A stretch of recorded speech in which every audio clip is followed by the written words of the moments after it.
Would you pray with me? Lord, as we come into your presence now, bring us those 10,000 charms of your words, of your presence. Guide and direct our thoughts. In Jesus' name,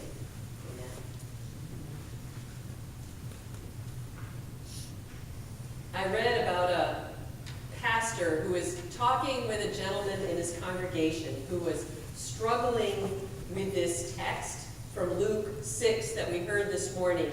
The church member really didn't like that turn the other cheek idea.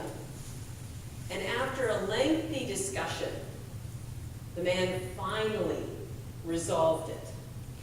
And with relief, he said to the pastor, okay, I got it. If someone strikes me on one cheek, I will turn the other. But if he strikes me on that other cheek, watch out! Jesus' teachings in this passage sound wonderful in theory, but become very difficult when we begin to consider what it means for our practical, day-to-day interactions with members of our family, with those we encounter in the community, or when we consider the implications of what it means for how we as a nation should engage the world. How do we possibly take to heart and practice Jesus' Sermon on the Plain in today's violent and deceitful world? I think it's helpful as we get going to think about this, to picture the setting of Jesus' sermon and imagine ourselves there. Jesus had been up above the push and the shove of the crowds up on a mountain where he'd been taking time for prayer. And he had selected his 12 disciples that he would work with most closely. And if you remember, Luke tells us that Jesus went down with the disciples and stood on a level place, a plain.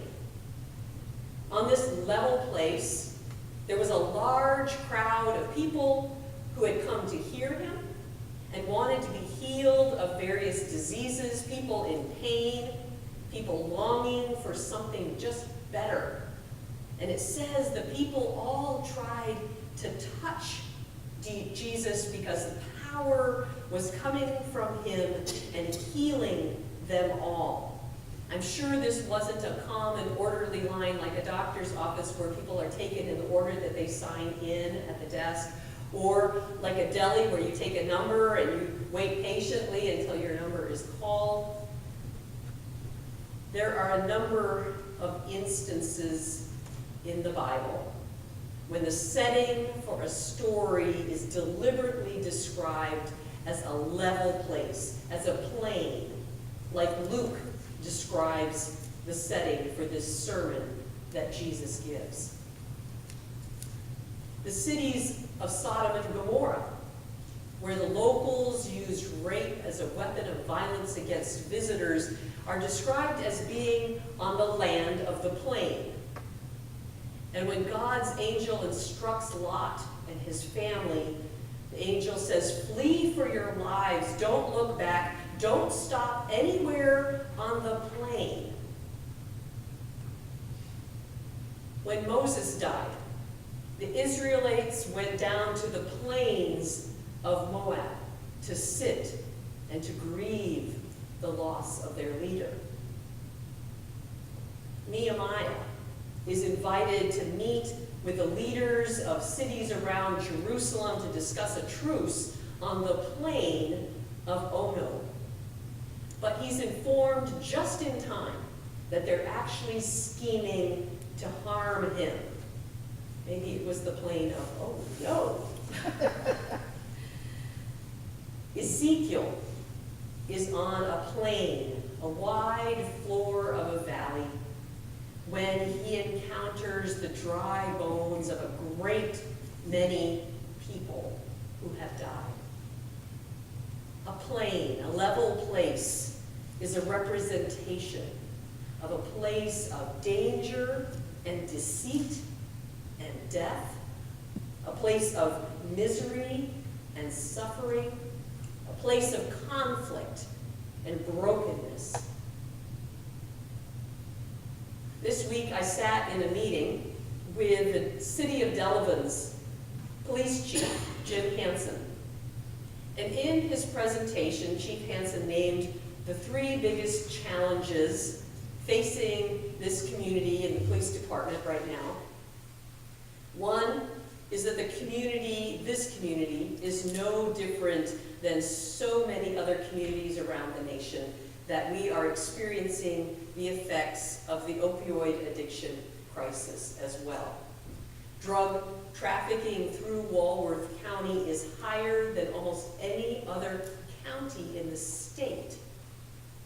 And the police officers within the city of Delavan provide emergency treatment to someone in the midst of an urgent drug overdose on the average of once a week. Second, the issue of domestic violence has been a long-standing problem in this community, and it continues to consume much of the attention and resources of the police department. What can seem like a quiet, tranquil, small town on the surface conceals a lot of conflict within households. And then thirdly, which was most disturbing for Chief Hansen, was the explosion of the incidence of sexual abuse of children and the necessity for child protection. And the issue seems to be connected with Walworth County becoming a crossroads of sex trafficking. These are the realities on the plane, on the level place of this community. Jesus lived in times of danger as well, occupying armies of abused citizens. Marauding bands of criminals took advantage of travelers, women, and children had almost no voice. So what does it mean that Jesus stood on a level place with the crowd? What does it feel like if someone who's speaking at a rally comes down on the same level as the crowd? What does it feel like right now as I come down and join all of you down here? You're part of us. Part of you. You're not just preaching at us. Right. Okay. So Jesus joined the people in the midst of the brokenness of their lives on their level to share his message and his presence with them.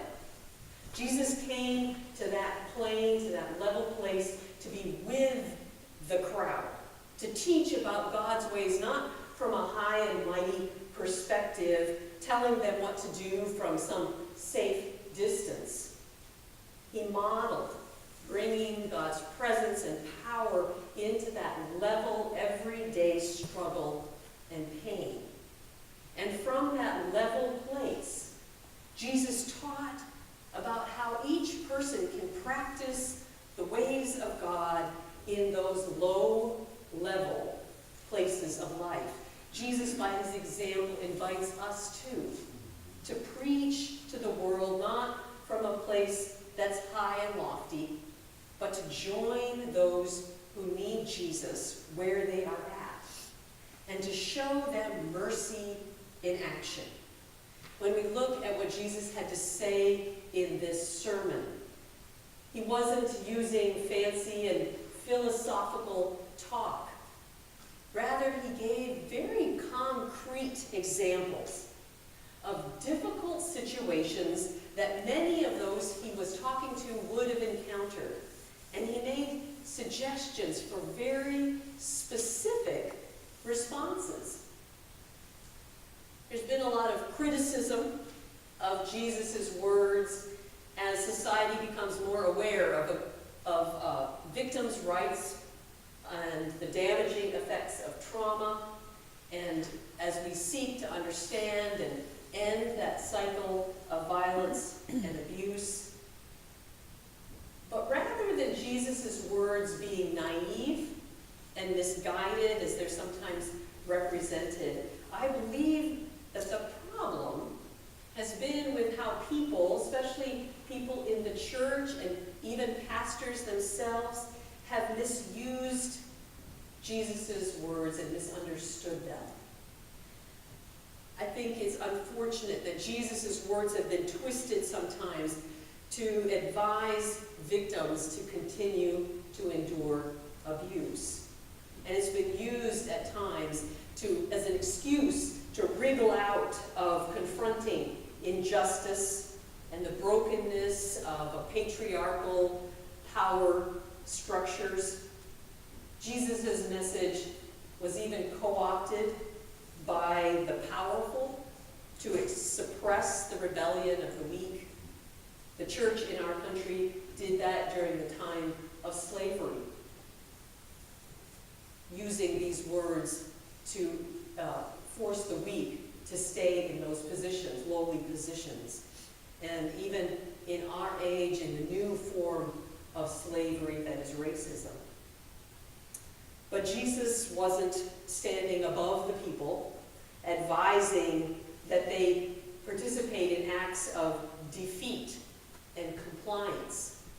Jesus was standing next to them, standing with them, describing acts of resistance, offering pictures of mercy in action. If someone tries to steal something from me, but I respond by freely giving them even more, the weakness of the thief is exposed, and I resist being a victim when I can respond with agency and with dignity. When a cheek is turned, it's the cruelty of the perpetrator that is exposed. That's what happened on an Alabama bridge between Selma and Montgomery in 1965. When we relinquish some belonging of ours to another, we refuse to allow that belonging to become the tug-of-war rope between us. So these acts of kindness in response to cruelty are powerful acts, not acts of weakness. They're powerful acts of choosing not to be dragged into the tit-for-tat, back and forth, revenge, that cycle of hurt and payback. They're acts of resistance, demonstrating the hope that there's a different way to live than engaging in a dog-eat-dog world. These are acts that reject a transactional view of the world where I will only help you if you can help me. It's like an invisible rubber band that runs between you and someone else. There's only tension in that rubber band when one side pulls away and then the other begins to resist as well, or at least stands firm. But if one side moves closer to the other and refuses to engage in that tug of war and struggle, then the tension in that rubber band vanishes. N.T. Wright is one of my favorite Bible study companions, and he summarizes Jesus' message in this Sermon on the Plain with these words. The point was to inculcate and illustrate an attitude of the heart, a lightness of spirit in the face of all the world can throw at you. For at the center of it is the thing that motivates and gives color to the whole. You are to be like this because that's what God is like. Jesus is going to go on in this sermon to add a series of sermon illustrations before he concludes the sermon, but at the center of it these words: your reward will be great, for you will truly be acting as children of the Most High. For he is kind to the ungrateful and the wicked.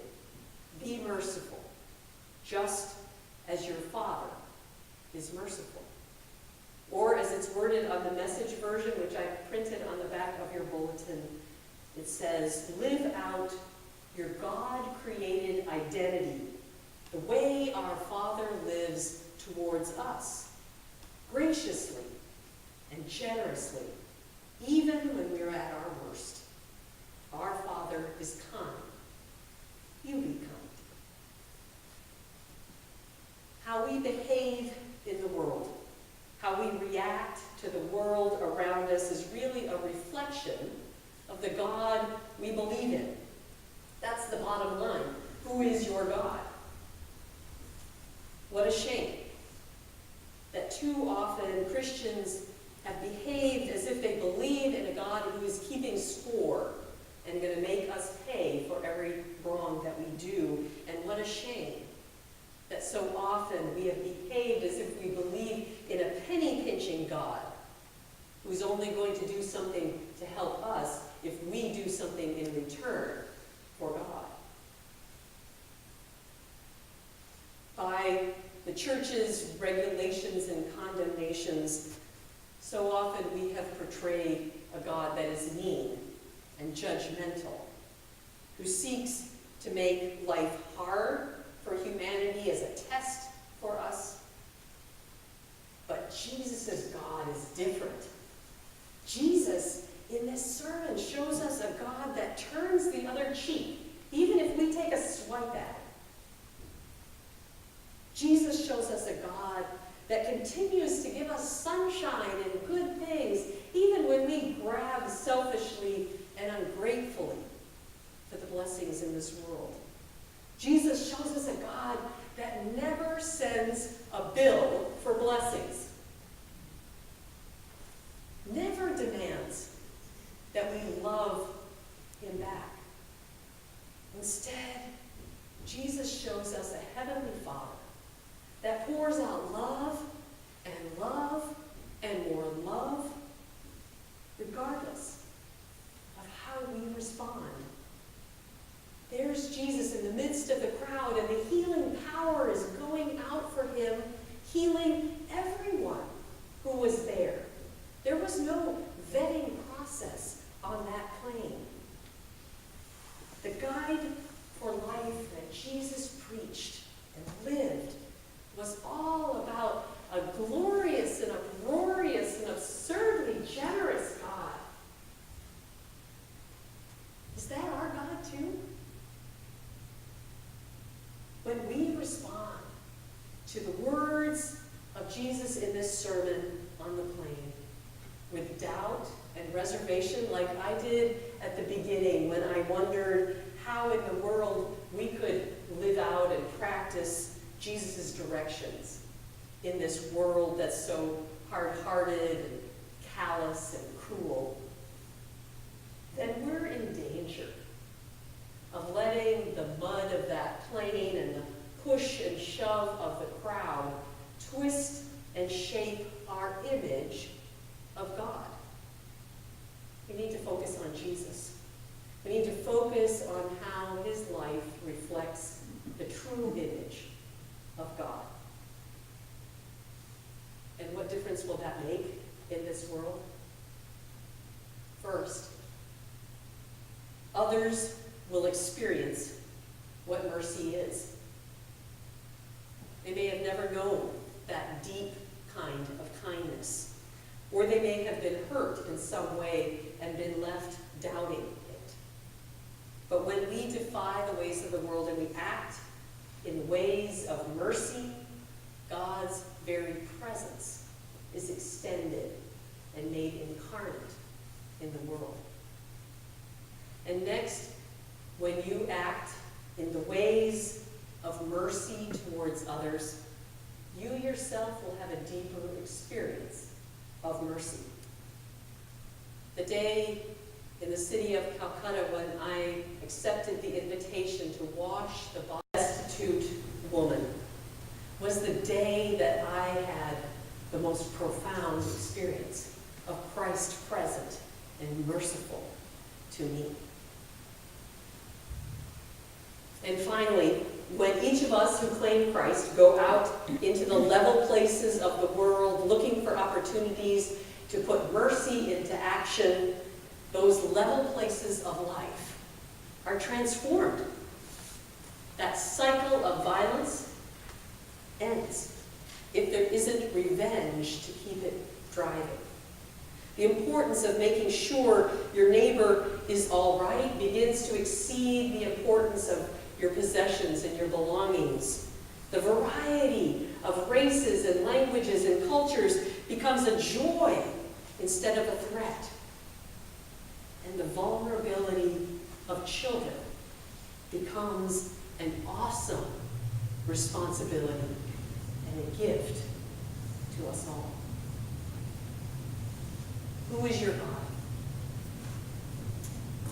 Oh, that we would be filled with the knowledge and the presence of our loving and kind and merciful Father, Mother, Parent, Creator God, so that we take that image of God into the world. May it be so.